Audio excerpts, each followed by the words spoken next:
ملګرو نن اتمه ورځ ده چې پرشنار ټل کوم روډ دغه باندې هغه د واجې په پرشنار شهر کې لږ شیانو کمای پیدا شوی دی، کیلات پیدا شوی دی او د روډ باندې کوم سپلای دغه صرف پر کوم ته باندې نور دسته کیږي.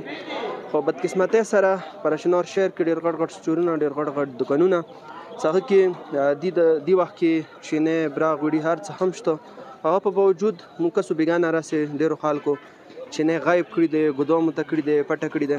هغه د واجې خلکو ته زیاتې مسلې دي. نن هم په یوه دکان باندې څنګه کې چینې ملوېدله، ډېر زیات رش و.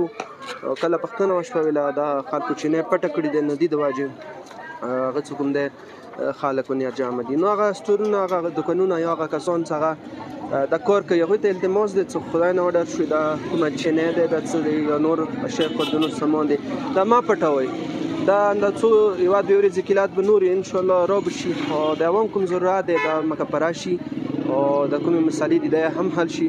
نو تاسو ته التماس دی چې کومه څه یخي وي یا سیټ ته کړي، مهرباني وکړئ هغه عوام څه غواړي هغه ورکوئ. مهرباني.